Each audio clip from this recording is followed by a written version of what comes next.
Hi viewers, ಎಲ್ಲರಿಗೂ ನಮಸ್ಕಾರ. Welcome to my channel Anju Swayam computer education. Last ಕ್ಲಾಸಲ್ಲಿ ನಿಮಗೆ ಪೇಜ್ ಮೇಕರಲ್ಲಿ ಟೆಕ್ಸ್ಟನ್ನು ಕಂಟ್ರೋಲ್ ಪ್ಯಾಲೆಟ್ನ ಕ್ಯಾರೆಕ್ಟರ್ ಮೋಡ್ ಮುಖಾಂತರ ಯಾವ ರೀತಿ ಫಾರ್ಮ್ಯಾಟ್ ಮಾಡೋದು ಅಂತ ತಿಳಿಸ್ಕೊಟ್ಟಿದ್ದೀನಿ. ಈ ವಿಡಿಯೋದಲ್ಲಿ ನಿಮಗೆ ಪ್ಯಾರಾಗ್ರಾಫ್ ಫಾರ್ಮ್ಯಾಟ್ ಬಗ್ಗೆ ಅಂದರೆ ಕಂಟ್ರೋಲ್ ಪ್ಯಾಲೆಟ್ನ ಪ್ಯಾರಾಗ್ರಾಫ್ ಮೋಡ್ ಮುಖಾಂತರ ಪ್ಯಾರಾಗ್ರಾಫ್ ಫಾರ್ಮ್ಯಾಟಿಂಗ್ ಬಗ್ಗೆ ತಿಳಿಸ್ಕೊಡ್ತೀನಿ. ನೀವು ಇನ್ನೂ ಏನಾದರೂ ನನ್ನ ಚಾನಲ್ನ ಸಬ್ಸ್ಕ್ರೈಬ್ ಮಾಡ್ಕೊಂಡಿಲ್ಲ ಅಂತ ಹೇಳಿದ್ರೆ ಅಥವಾ ನನ್ನ ಚಾನಲ್ಗೆ ನೀವು ಹೊಸ ವ್ಯೂವರ್ಸ್ ಆದರೆ ಈಗಲೇ ನನ್ನ ಚಾನಲ್ನ ಸಬ್ಸ್ಕ್ರೈಬ್ ಮಾಡಿಕೊಂಡು ಪಕ್ಕದಲ್ಲೇ ಇರುವಂಥ ಒಂದು ಬೆಲ್ ಐಕನ್ನ ಪ್ರೆಸ್ ಮಾಡಿದ್ರೆ ನನ್ನ ಪ್ರತಿಯೊಂದು ವಿಡಿಯೋದು ನೋಟಿಫಿಕೇಷನ್ ನಿಮಗೆ ಸಿಗುತ್ತೆ.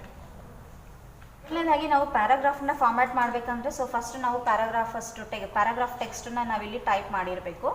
ನಾನೀಗ ವರ್ಡಲ್ಲಿ ಆಲ್ರೆಡಿ ರೆಡಿ ಇರೋವಂಥ ಒಂದು ಟೆಕ್ಸ್ಟ್ ಇದೆ, ಒಂದು 4 ಪ್ಯಾರಾಗ್ರಾಫ್ಸ್ ಟೆಕ್ಸ್ಟ್ ಇದೆ. ಇದನ್ನು ನಾನು ಕಾಪಿ ಪೇಸ್ಟ್ ಮಾಡ್ಕೊತೀನಿ.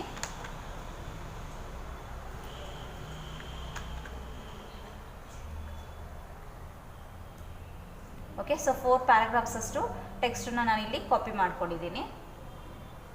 ಈಗ ಪ್ಯಾರಾಗ್ರಾಫ್ ಮೋಡ್ ನಿಮಗೆ ಡಿಸ್ಪ್ಲೇ ಆಗಬೇಕು ಅಂತ ಹೇಳಿದ್ರೆ ಟೂಲ್ ಬಾಕ್ಸಲ್ಲಿ ಟೆಕ್ಸ್ಟ್ ಟೂಲ್ನ ತಗೊಂಡು ಟೆಕ್ಸ್ಟನ್ನು ಸೆಲೆಕ್ಟ್ ಮಾಡ್ಕೊಳ್ಳಿ.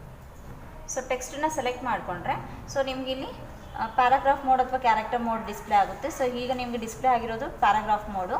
ನೀವು ಟೆಕ್ಸ್ಟ್ ಮೋಡ್ಗೆ ಹೋಗಬೇಕು ಅಥವಾ ಕ್ಯಾರೆಕ್ಟರ್ ಮೋಡ್ಗೆ ಹೋಗಬೇಕು ಅಂದರೆ ಇಲ್ಲಿ ಟಿ ಇದೆಯಲ್ವಾ, ಈ ಟಿ ಒಂದು ಬಟನ್ ಮೇಲೆ ಕ್ಲಿಕ್ ಮಾಡಿದ್ರೆ ಕ್ಯಾರೆಕ್ಟರ್ ಮೋಡ್ಗೆ ಹೋಗ್ತೀರಾ. ಇಲ್ಲಿ ಟಿ ಕೆಳಗಡೆ ನಿಮಗೆ ಪ್ಯಾರಾಗ್ರಾಫ್ ಬಟನ್ ಇದೆ, ಇದ್ರ ಮೇಲೆ ಕ್ಲಿಕ್ ಮಾಡಿದ್ರೆ ಪ್ಯಾರಾಗ್ರಾಫ್ ಮೋಡ್ ಬರುತ್ತೆ. ಓಕೆ, ಇದು ಪ್ಯಾರಾಗ್ರಾಫ್ ಮೋಡು. ಇದರಲ್ಲಿ ಮೊದಲನೇದಾಗಿ ನಮಗೆ ಟೆಕ್ಸ್ಟ್ ಸ್ಟೈಲ್ಸ್ ಇದೆ. ಟೆಕ್ಸ್ಟ್ ಸ್ಟೈಲ್ಸಲ್ಲಿ ನೋಡಿ, ಬಾಡಿ ಟೆಕ್ಸ್ಟ್ ಇದೆ, caption, hanging indent, headline, normal, sub head 1, sub head 2 ಅಂತ ಇದೆ. ಈಗ ನಂದು 4 ಪ್ಯಾರಾಗ್ರಾಫ್ಸ್ಗೆ ನಾನು ಬಾಡಿ ಟೆಕ್ಸ್ಟ್ನ ಸ್ಟೈಲ್ನ ಅಪ್ಲೈ ಮಾಡ್ತೀನಿ. ಬಾಡಿ ಟೆಕ್ಸ್ಟ್ ಸ್ಟೈಲು ಅಪ್ಲೈ ಆಗಿದೆ. ಈಗ ನಾನು ಇದಕ್ಕೆ ಒಂದು ಹೆಡಿಂಗ್ ಕೊಡ್ತೀನಿ.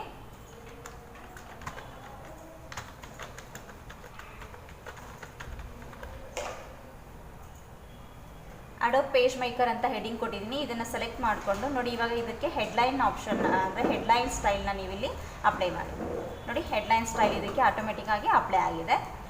ನೆಕ್ಸ್ಟ್ ಬಂದು ಇಲ್ಲಿ ಸಬ್ ಹೆಡಿಂಗ್ ಸ್ಟೈಲ್ನ ಅಪ್ಲೈ ಮಾಡೋದಕ್ಕೆ ಇನ್ನೊಂದು ಹೆಡಿಂಗ್ ಕೊಡ್ತೀನಿ. ಅದರಲ್ಲಿ ಪ್ಯಾರಾಗ್ರಾಫ್ ಮೋಡ್ ಅಂತ ಕೊಡ್ತೀನಿ.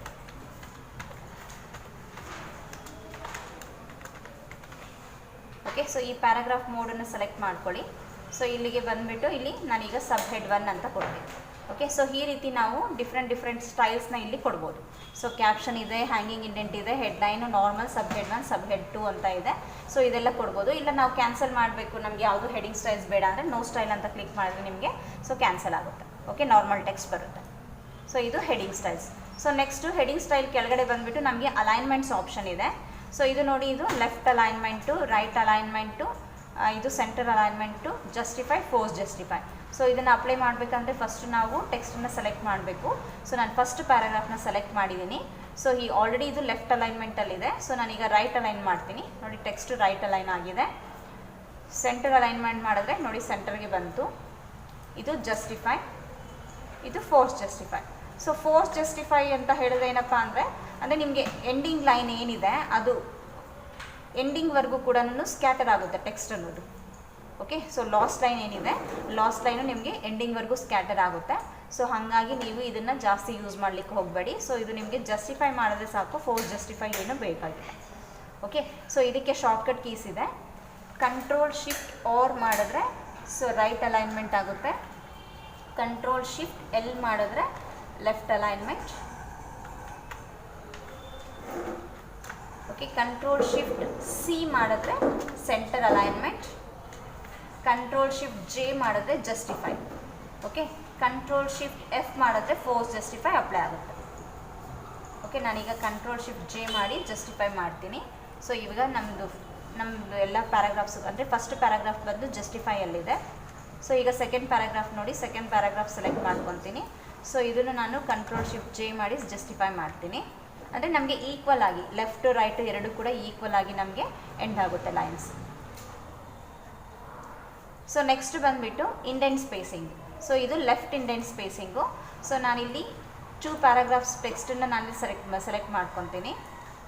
ಲೆಫ್ಟ್ ಇಂಡೆಂಟ್ ಸ್ಪೇಸಿಂಗ್ ನಮ್ಗೆ ಇವಾಗ 0 mm ಇದೆ. ನಾನಿಲ್ಲಿ 10 mm ಕೊಡ್ತೀನಿ. ನೋಡಿ, ಲೆಫ್ಟ್ ನಿಮಗೆ ಈ 2 ಪ್ಯಾರಾಗ್ರಾಫ್ಸು ನಿಮಗೆ 10 mm ಅಷ್ಟು ನಿಮಗೆ ಸ್ಪೇಸಿಂಗ್ ಅನ್ನೋದು ಬಂದಿದೆ. ಓಕೆ, ಸೊ ಅದೇ ರೀತಿ ರೈಟ್ ಇಂಡೆಂಟ್ ಸ್ಪೇಸಿಂಗ್ ಕೊಡಬೇಕು ಅಂತ ಹೇಳಿದ್ರೆ ಇದ್ರ ಪಕ್ಕದಲ್ಲೇ ಇದೆ ನೋಡಿ ರೈಟ್ ಇಂಡೆಂಟ್ ಸ್ಪೇಸಿಂಗು. ಸೊ ಇಲ್ಲಿ ನಾನು 5 mm ಕೊಡ್ತೀನಿ ನೋಡಿ, ರೈಟ್ ಕೂಡ ನಿಮಗೆ 5 mm ಅಷ್ಟು ಸ್ಪೇಸಿಂಗ್ ಬಂದಿದೆ. ಓಕೆ, ಸೊ ನೆಕ್ಸ್ಟ್ ಫಸ್ಟ್ ಲೈನ್ಗೆ ಮಾತ್ರ ನಾವು ಲೆಫ್ಟ್ ಇಂಡೆಂಟ್ ಸ್ಪೇಸಿಂಗ್ ಕೊಡಬೇಕು ಅಂದರೆ, ಸೊ ಇದು ಮೇಲೆ ರೈಟ್ ಇಂಡೆಂಟ್ ಮೇಲೆ ಕಡೆ ಇದೆಯಲ್ವಾ, ಇದು ಫಸ್ಟ್ ಲೈನ್ ಇಂಡೆಂಟ್ ಸ್ಪೇಸಿಂಗು, ಇದು ಫಸ್ಟ್ ಲೈನ್ಗೆ ಅಪ್ಲೈ ಆಗುತ್ತೆ. ಆಲ್ರೆಡಿ ಇಲ್ಲಿ 8.47 mm ಇದೆ. ಓಕೆ, ಸೊ ಈಗ ನಾನು ಇದನ್ನು 15 mm ಮಾಡ್ತೀನಿ. ಓಕೆ, 15 ಅಂತ ಟೈಪ್ ಮಾಡಿ ಎಂಟರ್ ಮಾಡಿ ನೋಡಿ, 15 mm ಅನ್ನೋದು ನಿಮಗೆ ಬಂದಿದೆ. ಸೊ ಫಸ್ಟ್ ಲೈನ್ಗೆ ಮಾತ್ರ 15 mm ಇಂಡೆಂಟ್ ಸ್ಪೇಸಿಂಗ್ ಅಪ್ಲೈ ಆಗಿದೆ. ಓಕೆ, ಸೊ ಅದೇ ರೀತಿ ನಾನೀಗ ಥರ್ಡ್ ಪ್ಯಾರಾಗ್ರಾಫ್ ಸೆಲೆಕ್ಟ್ ಮಾಡಿದ್ದೀನಿ. ಸೊ ಫಸ್ಟ್ ಲೈನ್ಗೆ ನಾನು ಇಲ್ಲೂ ಕೂಡ 15 mm ಇಂಡೆಂಟ್ ಸ್ಪೇಸಿಂಗ್ನ ಕೊಡ್ತೀನಿ. ಓಕೆ, ಸೊ ಈ ರೀತಿ 15 mm ಇಂಡೆಂಟ್ ಸ್ಪೇಸಿಂಗ್ ಅಪ್ಲೈ ಆಗುತ್ತೆ. ನೆಕ್ಸ್ಟ್ ಬಂದುಬಿಟ್ಟು ಬಿಫೋರ್ ಪ್ಯಾರಾಗ್ರಾಫ್ ಆಫ್ಟರ್ ಪ್ಯಾರಾಗ್ರಾಫ್ ಎಷ್ಟು ಸ್ಪೇಸಿಂಗ್ ಇರಬೇಕು ಅಂತ ಈ ಆಪ್ಷನ್ಸಲ್ಲಿ ನಾವು ಸೆಟ್ ಮಾಡ್ಬೋದು. ಸೊ ಈಗ ನಾನು ಫಸ್ಟ್ 3 ಪ್ಯಾರಾಗ್ರಾಫ್ಸು ಸೆಲೆಕ್ಟ್ ಮಾಡ್ಕೊಂಡಿದ್ದೀನಿ. ಸೊ ಇಲ್ಲಿ ನೋಡಿ ಬಿಫೋರ್ ಪ್ಯಾರಾಗ್ರಾಫ್ 0 mm ಇದೆ. ಸೊ ನಾನೀಗ ಬಂದು 5 mm ಅಂತ ಕೊಟ್ಟು ಎಂಟರ್ ಮಾಡ್ತೀನಿ. ಓಕೆ, ಸೊ 5 mm ನೋಡಿ, ಬಿಫೋರ್ ಪ್ಯಾರಾಗ್ರಾಫ್ ನಿಮಗೆ 5 mm ಬಂದಿದೆ. ಓಕೆ, ಸೊ ಅದೇ ರೀತಿ ಆಫ್ಟರ್ ಪ್ಯಾರಾಗ್ರಾಫ್ ಕೊಡಬೇಕು ಅಂದರೆ, ಸೊ ಇಲ್ಲಿ ಕೆಳಗಡೆ ಆಫ್ಟರ್ ಪ್ಯಾರಾಗ್ರಾಫ್ ಇದೆ. ಸೊ ಇಲ್ಲಿ ಕೂಡ 5 mm ಕೊಡಿ. ಸೊ ನಿಮಗೆ ಆಫ್ಟರ್ ಪ್ಯಾರಾಗ್ರಾಫ್ ನಿಮ್ಗೆ ಇವಾಗ ಎಷ್ಟಿದೆ, 5 mm ಇದೆ. ಓಕೆ, ಸೊ ಅಂದರೆ ಬಿಫೋರು 5 ಪ್ಲಸ್ ಆಫ್ಟರ್ 5 ನಿಮಗೆ ಬಿಟ್ವೀನಲ್ಲಿ 10 mm ಸ್ಪೇಸಿಂಗ್ ಬಂದಿದೆ.